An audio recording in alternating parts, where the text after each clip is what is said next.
बहुत सारी मुर्गियां, जैसे मैं फार्म के अंदर आता हूँ तो आके पाँव को ना ऐसे चूंचे मारना शुरू हो। अभी मैक को लगी हुई है कि मैं ना मैक को खाना है। हाँ जी। अच्छा तो ओ मैडम, इधर इधर बात कर देख के। हाँ जी, बताओ।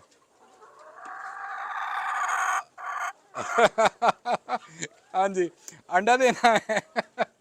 अंडा तो इसने माशाल्लाह दे दिया होगा। ठीक है, तो यार ये बड़ा फ्रेंडली है। देखें, राज़िक अल्लाह की ज़ात होती है। ये परिंदा पता नहीं किसके नसीब में होगा, किसके नहीं, लेकिन कोशिश ये होती है कि यार जानवर हैं, परिंदे हैं, उनसे प्यार करें। ये पता नहीं भाई बर्थ मुझ में है कि जानवरों से प्यार जो है वो अल्लाह पाक ने दिया हुआ है, और अल्लाह पाक ने रिज़्क भी इनके सदक़े जो है वो देना शुरू कर दिया है। ये माशाल्लाह से जी, लोहमन ब्राउन, लोहमन ब्लैक, वो ब्राउन पीछे लगी हुई है, ये सारी ब्लैक लगी हुई है माशाल्लाह से। अभी खुराक ले रही है। चल उतर जा हुण। ओ मैडम, मैग पकड़ना है, मैग पकड़ना है। ओए ये देखो जी। हाँ, चल उतर, उतर, शाबाश। ओए दाना खा ला, सारियां खा जाएंगियां। इधर आ,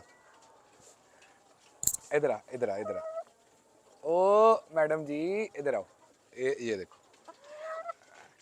यार, बजाय इसके कि नीचे उतरे, ये लो, ये आप देख लें। क्या आपको लगा होगा कि पता नहीं मैंने पकड़ के रखा हुआ है?